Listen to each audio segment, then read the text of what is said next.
My Brother by Fatima Jinnah. Of the seven brothers and sisters of Qaid-e-Azam Muhammad Ali Jinnah, Miss Fatima, his third sister, resembled him the most. Their father Jinnah Punja have died in 1901. Jinnah became her guardian. He also took a keen interest in her education. Miss Jinnah had first lived with her brother for about 8 years till 1918 when Jinnah got married to Rutanbai. Upon her death in February 1929, Miss Jinnah closed her clinic, moved into Jinnah's bungalow and took charge of his house. Thus began the lifelong companionship which lasted till Jinnah's death on 11 September 1948. A nation is orphaned. A Saturday, the 11th of September 1948, when I lost my elder brother and my nation became an orphan. Jinnah thundered with the voice of an inspired leader, saying, "Let everyone realize the Muslim League has come to stay. All attempts to sabotage the growing popularity of the Muslim League are doomed to failure. The Muslims are marching forward, and no power on earth can suppress their determination to succeed." Ever since the League session in Lahore in 1940 passed the resolution, which has come to be known the Pakistan Resolution, he whipped his failing health to make it happen. With his increasing work, his political activities and responsibilities had increased manifold during the last 10 years of his life, when he had already entered the morning of his old age. Alarmed at his poor health, when I sometimes begged of him not to work such long hours and to give up for some time his constant and tours that carried him from one end of India to another, he would say, "Have you ever heard of a general take a holiday when his army is fighting for its very survival on a battlefield?" On such occasions, I abandoned logic for sentiment. "But your life is precious and you must take a good care of it." With a distant look in his eyes, he said, "What is the health of one individual when I am concerned with the very existence of 10 crore Muslims of India? Do you realize how much is at stake?" This was enough to silence sentimentalism, and he plunged himself deeper and deeper into the stormy ocean of political struggle, to the utter negative of his health. His was a restless spirit born in a restless period of his nation's history. Jinnah said, "Of course, you can do a lot by propaganda, but there are certain things which you cannot carry out by inspiring fear alone." His 5 foot 10-inch body, that normally weighed around 112 pounds, was losing its weight ounce by ounce. But he showed supreme indifference to such private matters as his personal health. That should not interfere with his work. On April 1949, we were on our way from Bombay to Madras, where he was to preside over the Madras session of the All India Muslim League. When our train was few hours from Madras, he left his seat to go to the toilet. I was shocked to find that he walked only a few steps and then collapsed. As he discussed with me these mass killings on the breakfast table, his eyes were often moist with tears. Within a few days of arrival in Quetta, I found there was a marked improvement in his health. He was able to sleep well and eat well. The coughing had subsided and the temperature was normal. Only very important files that required his immediate attention were brought to him. In the very nature of things, it will take 18 months to 2 years before the new constitution of Pakistan is ready. As he said these words, I recall many occasions after independence when he spoke to me about his anxiety that a new constitution should be framed which would be liberal and ensure fundamental freedoms to the people of Pakistan, and that he hoped to complete this task in about 2 years. It will be a constitution, he would say, that will be a worthy of a free people of a free country. You know that it is the policy of my government and myself that every member of every community, irrespective of caste, color, creed, or race, shall be fully protected with regard to his life, property, and honor, and that there should be peace in Pakistan and law and order should be maintained at any cost. The Congress said that Pakistan would be bankrupt state, that our people would not know how to run its commerce, industry, banking, shipping, insurance. We must prove that we have the talent to run our country not only in the field of politics but also in finance and banking. I have been working 14 hours a day for the last 14 years. I have never known what sickness really is. However, for the past few years, I get frequent attacks of fever and coughing. A few days rest enables me to get over them. Recently, they have become more troublesome. Dr. Ilahi Baksh said, "Sir, I afraid results of the clinical test shows that you have infection of the lungs. How long do you think I will be in bed? I have so many responsibilities and I have so much to do. It is too early to answer that question, sir, but everything possible will be done to put you right as soon as possible. It is only with united effort and faith in our destiny that we shall be able to translate the Pakistan of our dreams into reality. Let me therefore appeal to you in whatever language you may put. When the essence of my advice is boiled down, it comes to this, that every Muslim should serve Pakistan honestly, sincerely, and selflessly. These turned out to be his last recorded words.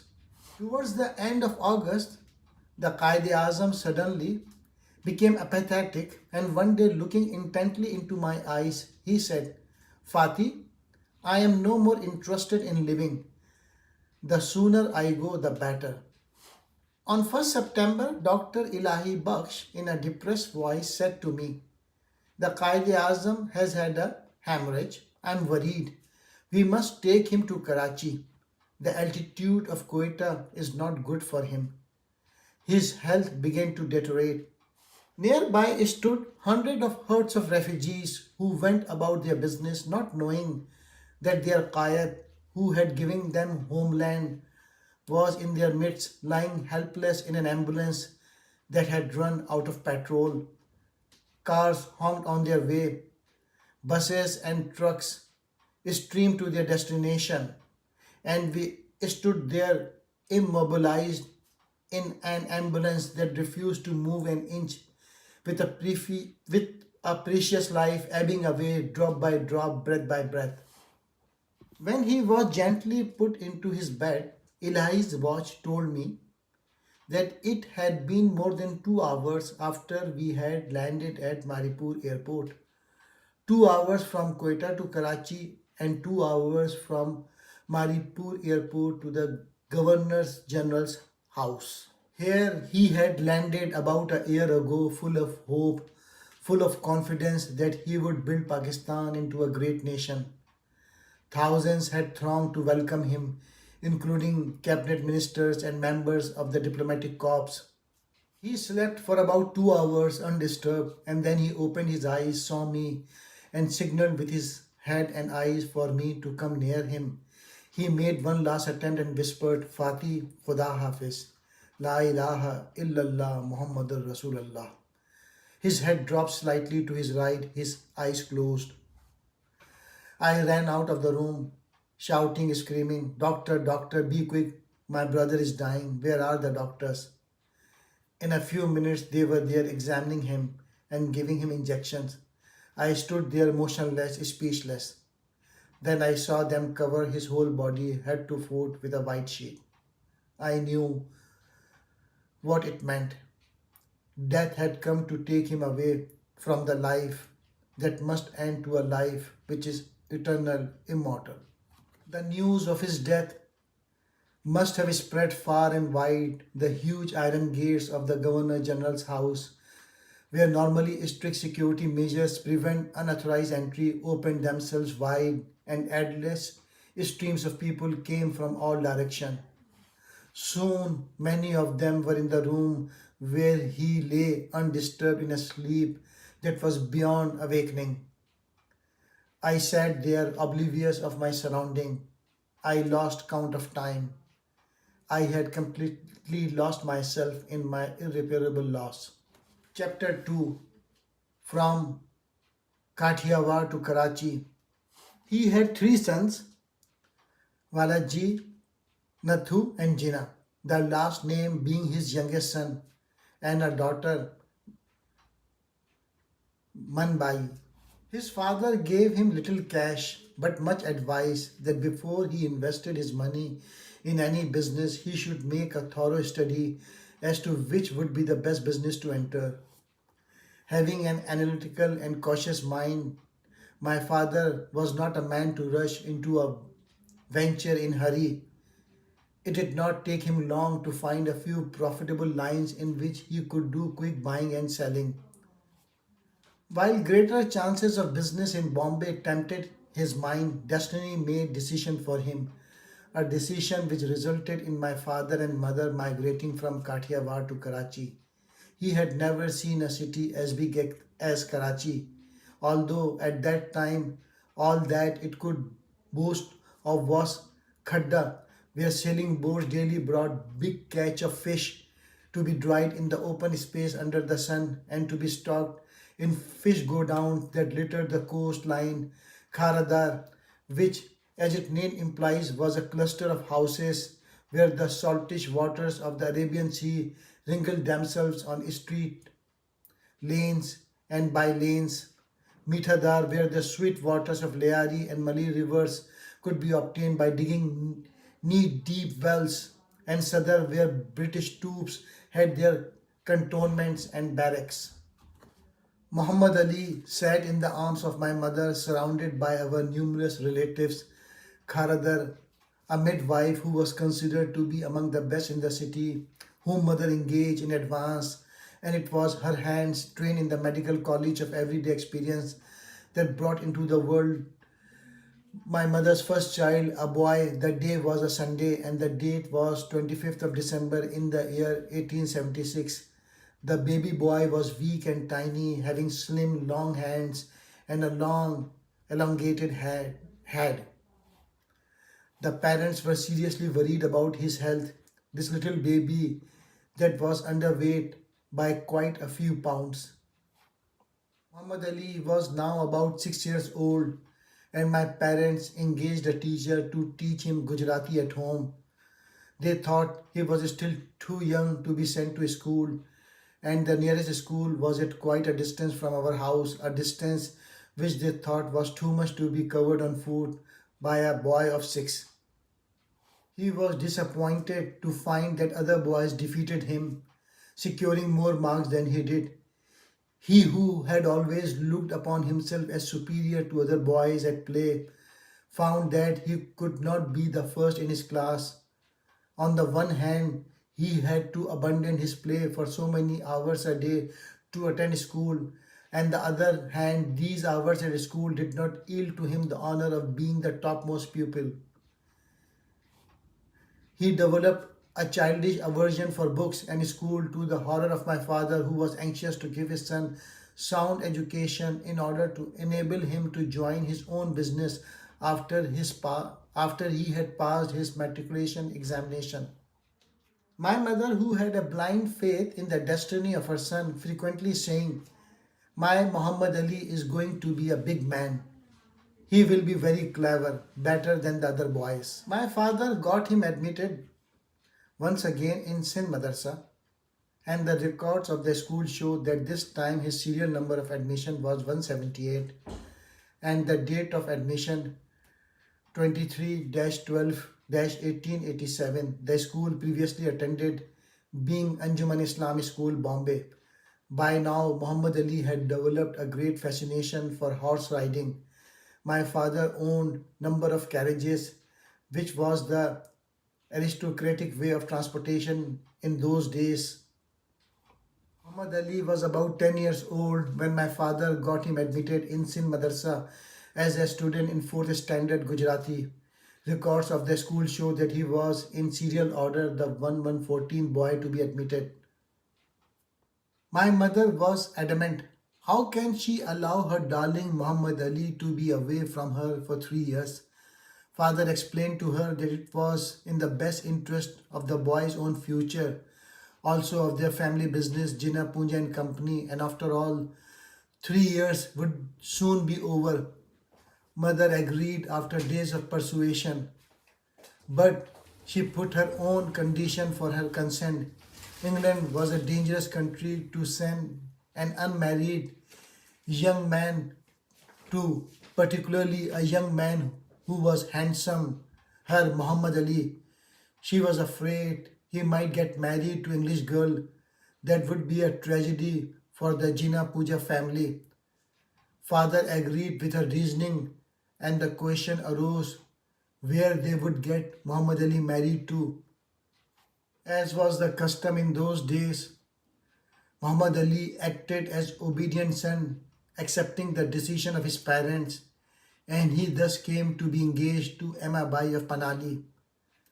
His initial objection against marrying a girl he had never seen or spoken to vanished like a thin mist in the sunshine of the assurance of his mother, who made her son believe that a mother's blessing in such matters proved propitious, and such marriage turned out to be happy and auspicious.